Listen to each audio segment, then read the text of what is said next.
planet Araxes was a stark landscape of jagged rocks and swirling dust storms.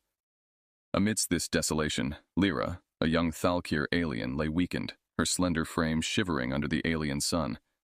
Her tribe had left her here, alone, a punishment for defying the elders. As the sun dipped below the horizon, her hope waned with the light. Meanwhile, Captain Daniel Ross maneuvered his spacecraft, the Intrepid, through the asteroid belt encircling Araxes. He was a veteran explorer, having faced the unknown reaches of space more times than he could count. His mission was simple: chart the unexplored territories for potential resources. Yet as he approached the surface, a malfunction forced the Intrepid into an emergency landing sequence. "Mayday, Mayday, this is Captain Ross of the spacecraft Intrepid, executing emergency landing on Araxes. Brace for impact." Dan's voice was calm, collected, even as his ship rattled violently around him. The Intrepid thudded onto the surface with a jarring impact. Shaken but unharmed, Dan grabbed his survival kit and ventured outside, only to find himself in a sprawling wasteland. "Great, just my luck," he muttered, scanning the horizon. As night fell, he noticed a faint movement in the shadows. Cautiously, he approached, finding Lyra barely conscious. "Hey there, I'm not going to hurt you," Dan announced gently, kneeling beside her. Lyra looked up, her eyes wide with confusion and fear. "Who are you?" she whispered in her native tongue, which, to Dan's surprise, he understood, a fortunate result of his universal translator implant. "Name's Dan. I'm human, from Earth." "And you are?" "Lyra," she replied, her voice a mix of wariness and curiosity. "All right, Lyra, let's get you someplace safe. Can you walk?" With Dan's help, Lyra struggled to her feet. They trudged through the rocky terrain, making their way back to the Intrepid. Inside the ship, Dan rummaged through his supplies, finding a thermal blanket and water. "Here, this should help," he said, draping the blanket over Lyra's shoulders. "Thank you," she murmured, accepting the water and drinking eagerly. "Why help me? Thalkir are not friends to humans." Dan chuckled softly. "Well, where I'm from, we help those in need. It's just what we do." As Lyra warmed up and regained her strength, she shared her story of exile. Dan listened intently, his expression growing solemn. "You've been through a lot, but you're safe now. We'll figure this out together." Lyra, still unsure but grateful, nodded. "Why are you here, Dan, from Earth?" "I was scouting for new worlds, resources, things to help back home. Didn't expect to find anyone, especially not someone like you." They talked for hours, sharing stories of their worlds. Despite their differences, a mutual respect began to form. Dan realized he couldn't leave Lyra here. He had to help her, not just for her safety, but because it was the right thing to do. "Tomorrow, I'll check the ship, see if we can send a distress signal. But for tonight, we should rest," Dan suggested. Lyra agreed, settling into a corner of the cabin. As they both drifted off to sleep, a plan began to form in Dan's mind. He would not only repair his ship, but also help Lyra reclaim her freedom. This strange and unforeseen partnership was just beginning, and together they faced the unknown future of Araxes. As the pale light of dawn crept over the horizon, Dan awoke to the soft hum of his damaged spacecraft. He stretched, his muscles stiff from the previous day's crash landing, and turned to check on Lyra. She was already up, gazing out at the barren landscape with a distant look in her eyes. "Morning," Dan greeted her, trying to inject a bit of warmth into the cold morning air. "Sleep well?" Lyra turned, her face unreadable. "As well as one can in a strange ship," she replied, her voice still laced with a hint of caution. "Fair enough. Let's see if we can't fix that today. I'm going to check on the ship's systems, see what we can salvage." Dan moved toward the control panel, his fingers dancing over the screens, checking readouts and diagnostics. Lyra watched him work, her curiosity piqued. "Can I help?" she asked, moving closer to the console. "Sure," Dan said, stepping aside to give her room. "Have a look here." He pointed to the navigation system, which flickered sporadically. "We need to stabilize this if we're going to get a signal out." Together, they tinkered with the console, Dan explaining the function of each component as they went. Despite her initial unfamiliarity, Lyra was a quick learner, and her deft fingers were soon making adjustments with minimal guidance. "Looks like you've got a knack for this," Dan remarked, impressed by her adaptability. Lyra smiled slightly. "Thalkir are taught to be quick learners. It's necessary for survival."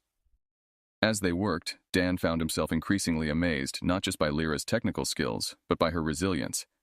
You know, you're quite different from the stories we've heard about the Thalkir, he confessed. Lyra stiffened. And what stories are those? Dan hesitated, realizing he might have stepped into sensitive territory. Well, mostly about your advanced technology and strict social order. Many stories are based on truths, Lyra said quietly, turning back to the navigation system. But not all stories tell the whole truth. The morning passed into afternoon, and their efforts finally bore fruit. The navigation system stabilized and began emitting a weak distress signal.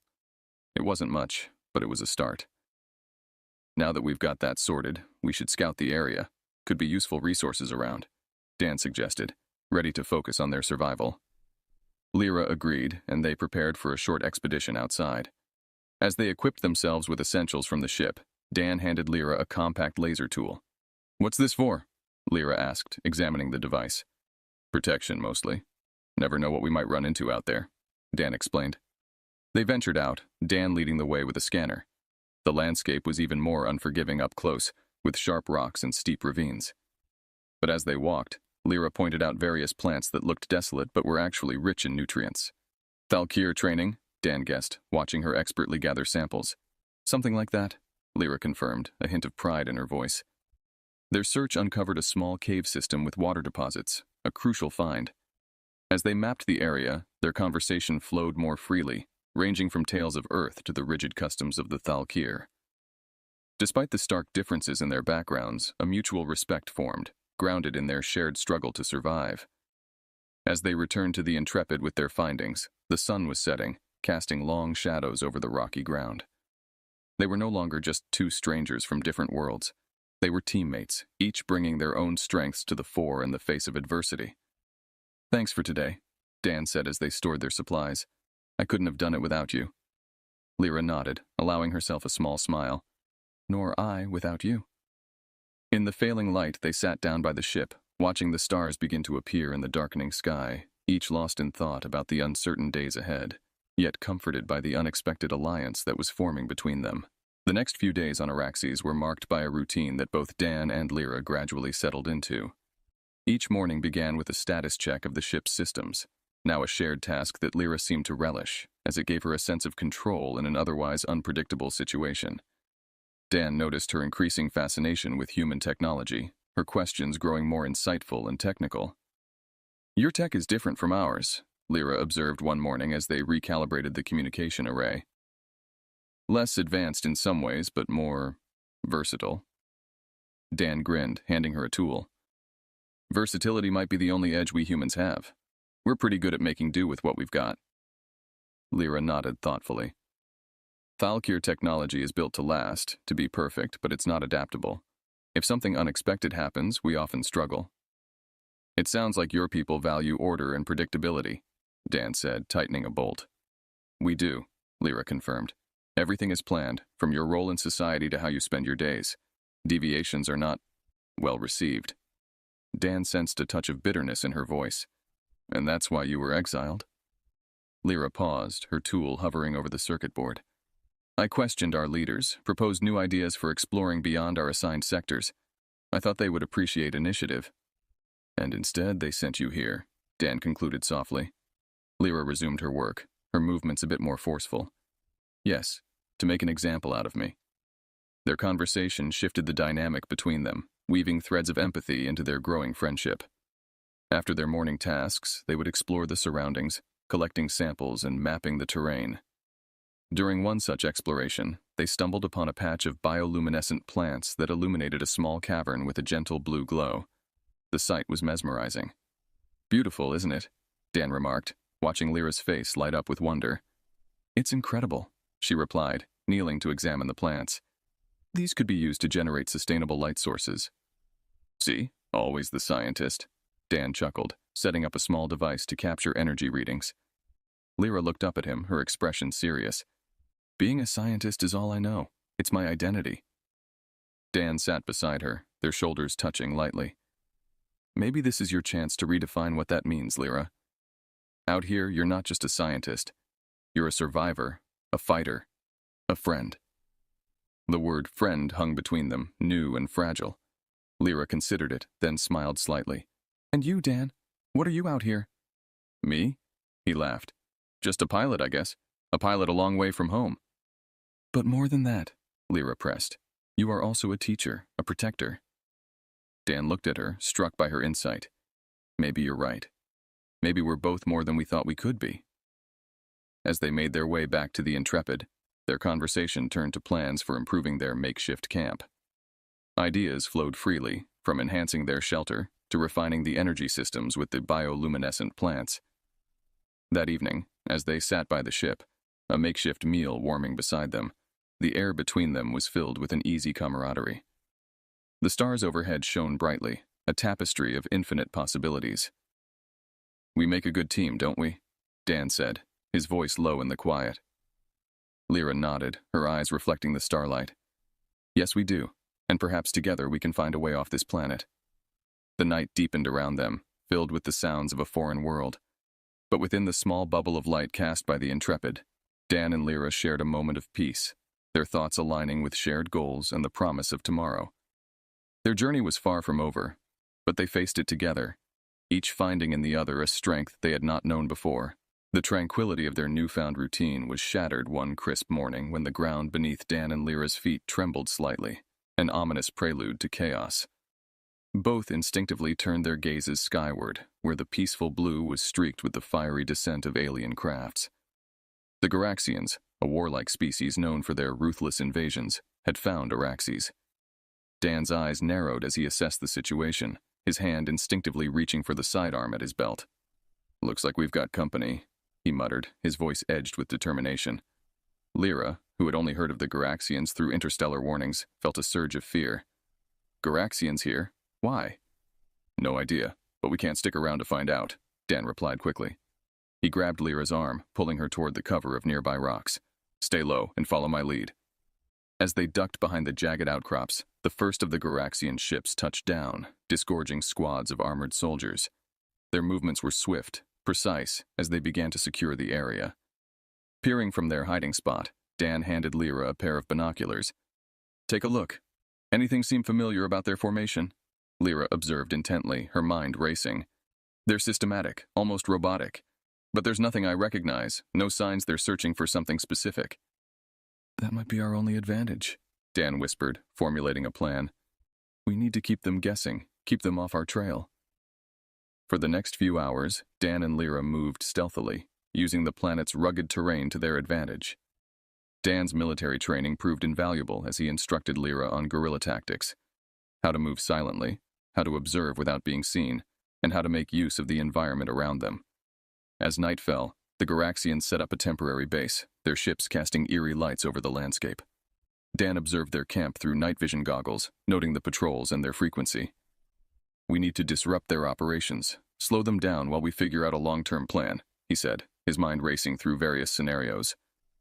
Lyra nodded, her initial fear replaced by a fierce resolve. What do you propose? A distraction, Dan said, pulling out a small device from his backpack. I have an EMP grenade. It won't permanently damage anything, but it should knock out their communications for a while. And during the blackout, we grab any intel we can and get a better understanding of their mission, Dan planned. Are you up for this? I am, Lyra confirmed, her voice steady. Under the cover of darkness, they approached the perimeter of the Garaxian camp. Dan counted the seconds, synchronizing their watches. On my mark, he instructed. At the designated moment, Dan threw the EMP grenade into the center of the camp. The explosion was silent, but the effect was immediate. Lights flickered and died, and the Garaxians scrambled in confusion. Using the chaos to their advantage, Dan and Lyra slipped into the camp. They avoided the bewildered soldiers, making their way to the central tent where they suspected the command unit was located. Inside, they found a holographic map displaying various strategic points on Araxes. Lyra quickly downloaded the data onto a portable drive. Got it, she whispered, her hands steady despite the adrenaline rush. Just as they were about to retreat, a Garaxian soldier stumbled into the tent. The alien's eyes widened in surprise, but before he could react, Dan neutralized him with a swift, non-lethal blow. Heart's racing, isn't it? Dan joked quietly, seeing Lyra's wide eyes. Exhilarating, she admitted, a half-smile flickering on her face. They made their way back to their hiding spot just as the Garaxians managed to restore their systems. Safe for the moment, Dan and Lyra examined the stolen data. It revealed potential targets the Garaxians considered valuable, but nothing indicated their interest in Lyra, yet. As they prepared to move to a new hideout, Lyra felt a new kind of courage building within her. "We did it once. We can do it again." Dan looked at her, impressed and inspired by her growth. "Yes, we can, and we'll keep doing it until we're safe, or until we can get off this rock." Together, they set off under the cover of darkness, ready to face whatever challenges lay ahead with a newfound teamwork that was their strongest weapon. Dan and Lyra moved stealthily through Araxi's rugged terrain, now familiar territory under their careful surveillance. They had become adept at avoiding Garaxian patrols, using the information from their last raid to anticipate enemy movements. "This area here," Dan pointed to a section on the digital map they had recovered, "seems to be their main supply route. If we can disrupt it, we might slow down their entire operation." Lyra nodded, her eyes scanning the topography. "There's a narrow pass here, ideal for an ambush." Dan agreed, impressed by her strategic thinking. "Exactly. We hit them fast and vanish before they know what hit them." Over the next few days, they prepared their trap. Lyra, ever the quick learner, helped Dan set up a series of makeshift explosives, nothing lethal, but enough to cause confusion and delay. They camouflaged their devices with the natural debris of the planet, blending everything seamlessly into the environment. As the Garaxian convoy approached the pass, Dan and Lyra watched from a high vantage point. Dan held a remote detonator, his finger hovering over the button. Lyra, binoculars in hand, gave the signal. "Now," she whispered. Dan pressed the detonator. Explosions rocked the narrow pass below, kicking up clouds of dust and debris.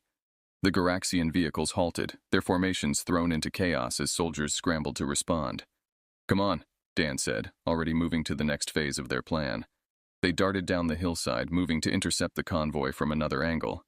Using the confusion to their advantage, they darted among the disabled vehicles, placing additional disruptive devices to further hinder the Garaxians. Lyra's earlier uncertainty had vanished, replaced by a focused calm that matched Dan's. Together, they moved like shadows, unseen yet undeniably effective.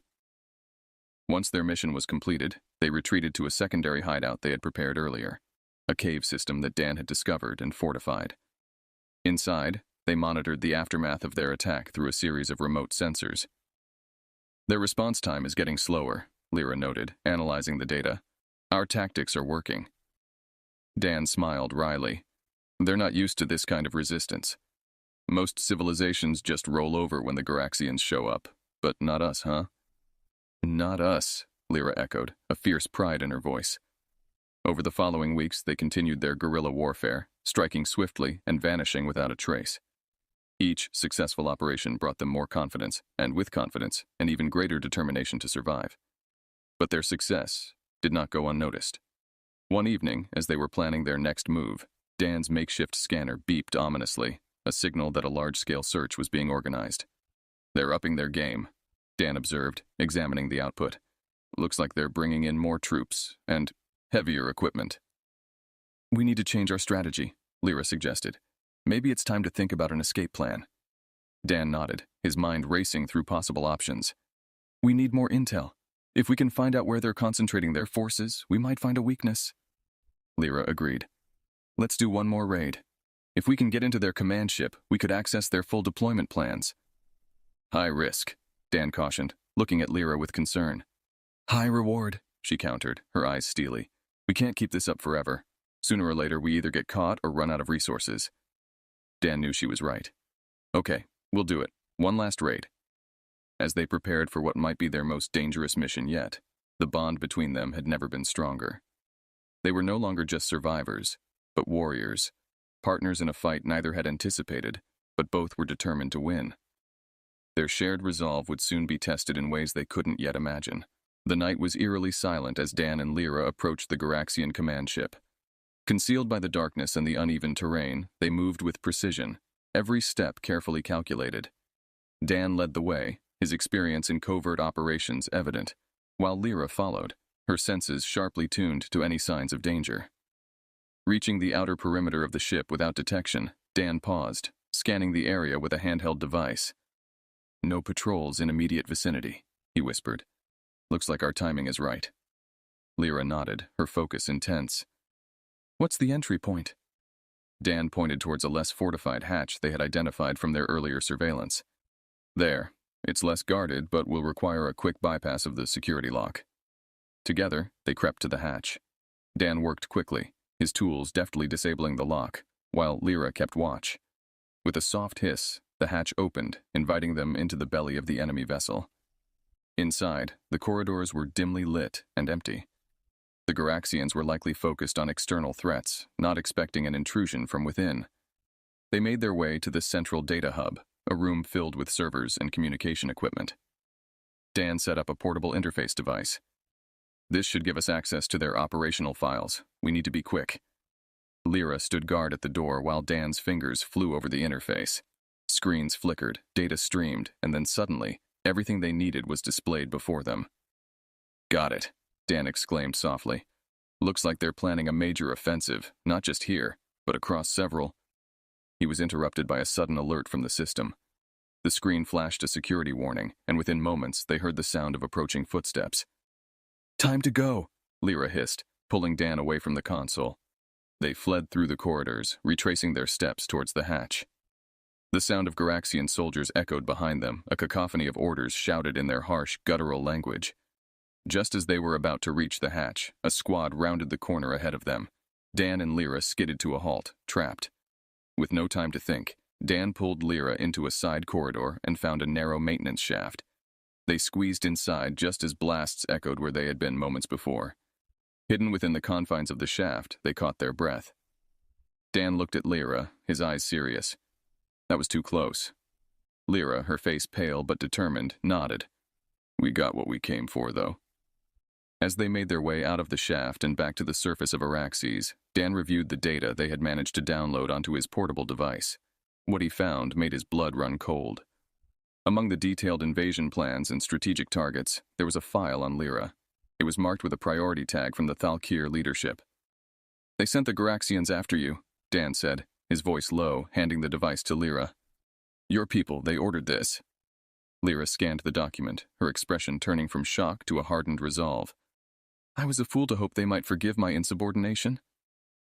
Dan put a reassuring hand on her shoulder. We're in this together, remember? Now more than ever, we need a plan not just to survive, but to fight back.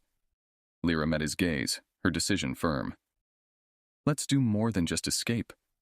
Let's make sure they never hunt anyone else.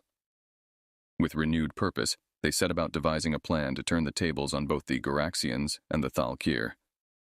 What began as a fight for survival on a remote planet was escalating into a battle for justice and retribution. As they prepared for their most daring move yet, the bond between them solidified, forged in the fires of adversity and the shadows of betrayal. As dawn broke over the rugged landscape of Araxes, Dan and Lyra made their final preparations. Hidden in a narrow canyon, they outlined their strategy on a makeshift map spread across the rocky ground. Their plan was audacious, a direct assault on the Garaxian command ship to not only steal critical technology, but also send a decisive message to both the Garaxians and the Thalkir. We'll need to be quick and precise, Dan said, his eyes scanning the terrain leading up to the Garaxian base. Once we're inside, it's going to be about moving fast, avoiding engagement as much as possible. Lyra nodded, her features set in a mask of determination.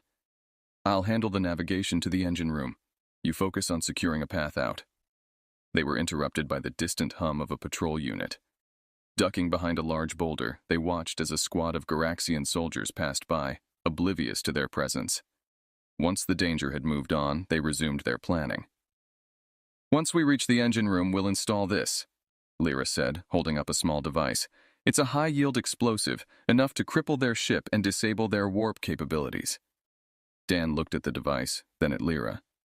You realize this is a one-way trip? We might not make it out. Lyra met his gaze steadily. I know, but this ends here, one way or another. Their approach to the Garaxian ship was covered under the guise of a dust storm, a common occurrence on Araxes, but one they had learned to use to their advantage. Visibility was poor, and the roaring wind muffled the sound of their movements. They reached the outer hull undetected and used a plasma cutter to gain access through a maintenance hatch. Inside, the corridors were stark and dimly lit, the air filled with a low, ominous hum. Dan and Lyra moved with practiced stealth, navigating through the maze-like structure towards the heart of the ship. They encountered minimal resistance, as most of the crew was mobilized to handle the effects of the storm. Reaching the engine room, Lyra quickly set to work on installing the explosive device, her hands steady despite the magnitude of their actions. Dan stood watch, his weapon ready, his senses alert for any sign of discovery. The installation was completed in minutes, but as Lyra activated the timer, alarms began to blare throughout the ship. "We've been detected," she said, her voice calm despite the rising chaos around them. "Time to go," Dan replied, leading the way back towards the hatch they had entered through. Their escape was far from smooth. Garaxian soldiers, now alerted to their presence, converged on their location. Blaster fire filled the corridors, forcing Dan and Lyra to take a more circuitous route out. They moved quickly, covering each other's backs, their teamwork seamless. Just meters from the hatch, a blast caught Dan off guard, throwing him against the wall. Lyra rushed to his side, helping him to his feet. "I'm okay," he grunted, although his arm hung limply at his side. They stumbled through the hatch and out onto the planet's surface, the storm still raging around them. Behind them, the command ship shuddered violently as the explosive device fulfilled its purpose.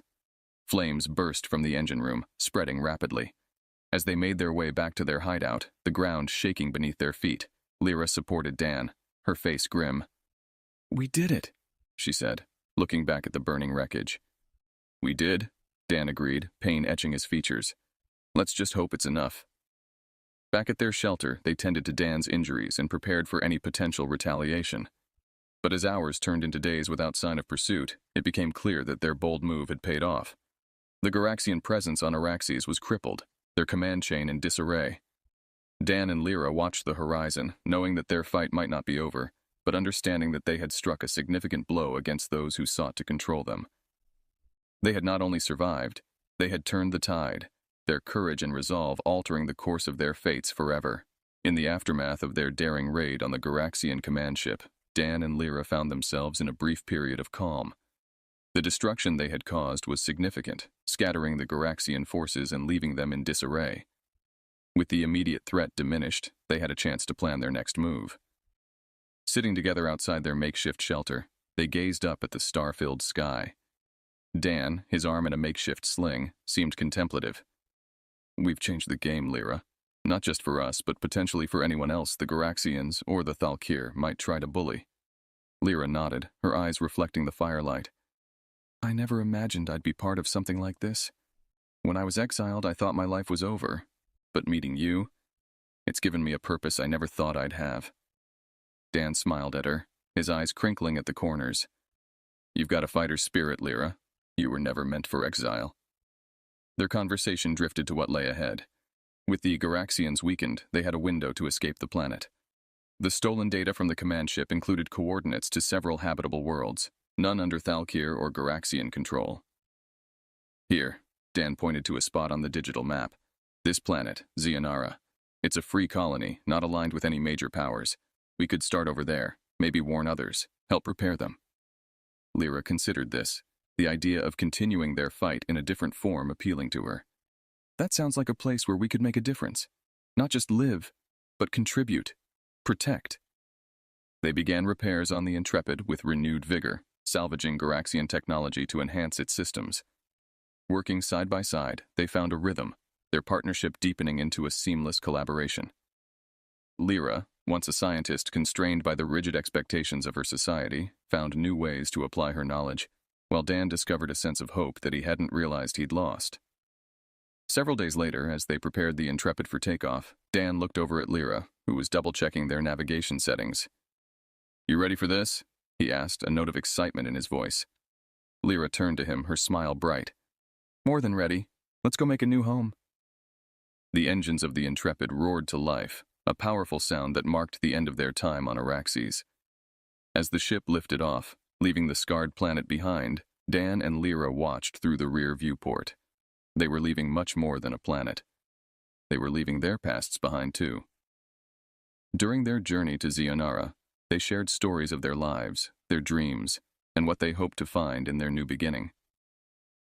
Zionara represented more than a safe haven. It was a promise of a future where they could put their skills to use for a greater good.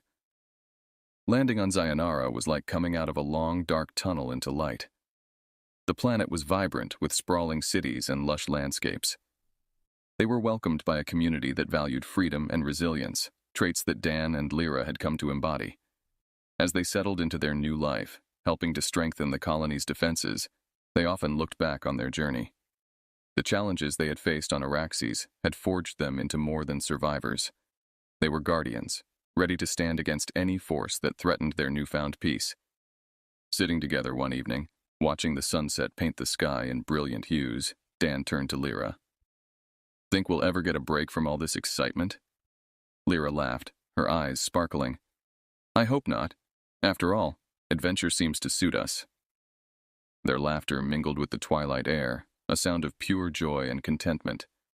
As the stars began to appear, they knew that their adventure was just beginning. Whatever challenges lay ahead, they would face them together, their bond unbreakable and their spirits undeterred.